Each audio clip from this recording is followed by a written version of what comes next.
दुख उसको होगा जिसके घर से इंसान जाएगा, नुकसान उस देश का होगा जिस देश का जवान जाएगा, प्रतिष्ठा उसकी गिरेगी जिस देश का जवान अपने साथियों को मार कर आत्महत्या करेगा। लेकिन ये जो काले अंग्रेजों के रूप में बहुत सारे अधिकारी बैठे हैं, इन पे कोई असर पड़ने वाला नहीं है। आप सब लोग जानते हैं पिछले कितने वर्षों में पैरामिलिट्री आर्म फोर्सेस के कितने जवानों ने आत्महत्या कर ली और कितने जवानों ने अपने साथियों को मार के खुद को शूट आउट कर लिया। ट्रेंड सोल्जर जिसको हथियार दुश्मन को मारने के लिए दिया जाता है, वो अपने साथियों को मार के खुद आत्महत्या कर लेता है। इसका कारण कभी किसी ने जाना है? सरकार ने तरह तरह की प्रोग्राम चलाए हुए हैं, ग्रीवेंसी सेल बनाई हुई हैं, लेकिन ग्रीवेंस सुनने वाला कौन है? क्योंकि वहाँ पे काले अंग्रेज बैठे हैं जिनके यहाँ कोई सुनवाई नहीं है, क्योंकि ये तो सबसे बड़े गद्दार हैं। आपके देश के खजाने से 50-60 हज़ार रुपये लेने वाले जवान को, जिसको ट्रेनिंग करके देश की ड्यूटी के लिए भर्ती किया जाता है, उससे ये घर में नौकर की तरह काम कराते हैं, उससे ये लोग कुत्ते घुमाते हैं, उससे गाड़ी धुलवाते हैं, उस जवान को अपने रिश्तेदारों के घर भेजते हैं। तो ड्यूटी कौन करेगा बॉर्डर पे? जहां पे 120 लोगों की ड्यूटी की जरूरत होती है, वहां पे 50 लोग रहते हैं, और जो 50 लोग वहां पे रहते हैं उनको ज्यादा ड्यूटी करनी पड़ती है। जब जवान जिसकी कैपेसिटी 10 घंटे की हो 15-18 घंटे ड्यूटी करेगा, तो मानसिक लेवल के साथ साथ शारीरिक तौर पे भी कमजोर होगा और वो पागल जैसा व्यवहार करेगा। अभी जो कल घटना अमृतसर में हुई है, 5 जवान मार दिए, कौन जिम्मेवार है इसके लिए? मैं जानता हूं पहले की तरह जांच होगी, अफसर का कुछ नहीं होगा, जिम्मेवार आदमी को सजा कुछ नहीं होगी। इंसान चला गया, उसके घर वाले रोएंगे, देश का नुकसान हो गया, मेरे तिरंगे की बेइज्जती होगी, बाकी किसी पे कोई असर पड़ने वाला नहीं है। क्योंकि ये काले अंग्रेज जब तक भ्रष्ट अफसर इस पैरामिलिट्री आर्म फोर्सेस में रहेंगे, इस देश का भला, इन जवानों का भला नहीं हो सकता, और जवान ऐसी आत्महत्या करते रहेंगे। क्या सरकार को पता नहीं है कि लाखों जवानों का दुरुपयोग होता है?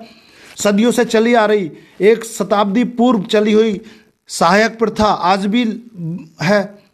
देश का 50,000 लेने वाला जवान घर में नौकर की तरह काम कर रहा है, जिसको ट्रेनिंग दी गई है दुश्मन से लड़ने के लिए, देश की सीमा की रक्षा के लिए, वो नौकर की तरह काम कर रहा। तो ड्यूटी कौन करेगा? वहां पे नौकरी कम होगी और वहां पे लोग ड्यूटी कर करके पागल होंगे, उनको छुट्टी नहीं मिलेगी, वो स्ट्रेस होगा और ऐसी घटनाएं होंगी।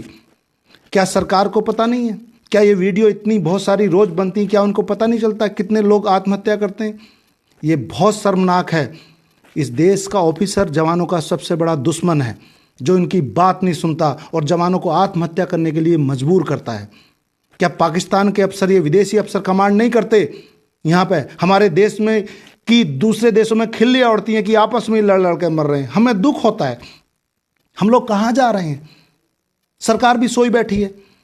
ये देश के सबसे बड़े गद्दार हैं, जो देश के लिए भर्ती जवान को घर में नौकर की तरह रखते हैं, और वो 50-60 हज़ार रुपए देश के खजाने से वेतन लेने वाला नौकर इनके घरों में काम करता है। और वो कुत्ते भी सबसे बड़े गद्दार हैं, जो सोल्जर भर्ती होकर एक नौकर की तरह काम करते हैं। वो देश के सबसे बड़े गद्दार हैं, इनको एक्सपोज होना चाहिए। ऐसे जवानों को भी एक्सपोज करो जो ड्यूटी के लिए भर्ती होकर अफसर के घर काम करता, और ऐसे अफसरों को भी सामने लेके आओ कि जो जवानों का दुरुपयोग करते हैं, अपने घरों में नौकर की तरह काम करते हैं, कुत्ते घुमवाते हैं। वीडियो बनाने का उद्देश्य यह था, कल एक घटना हुई पंजाब में, आज बंगाल में होगी। काले अंग्रेज तो कभी आत्महत्या नहीं करते, रिटायरमेंट होने के बाद एसोसिएशन चलाते हैं।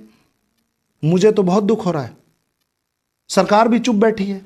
अगर जितने जवान हैं उतने अगर सारे ड्यूटी के लिए भेज दिए जाएं, उनका दुरुपयोग ना हो, तो ना ड्यूटी की कमी हो, ना छुट्टी की कमी पड़े, ना वहां पे नफरी की कमी पड़े। दुनिया भर की वैकेंसी पड़ी है, 1,11,000 पैरामिलिट्री की वैकेंसी है, भर्ती नहीं है, तो जवान को छुट्टी नहीं मिलेगी, बाकी आपने घरों में नौकर की तरह रखे हुए। क्या इसके लिए पाकिस्तान दूसरे देश जिम्मेवार है? बोलने के लिए तो बहुत कुछ है, लेकिन दिल दुखी है, क्या बोलें। बात सही लगे तो दूर तक भेजो, ताकि बात सरकार तक पहुंचे, काले अंग्रेजों तक जाए। जय हिंद।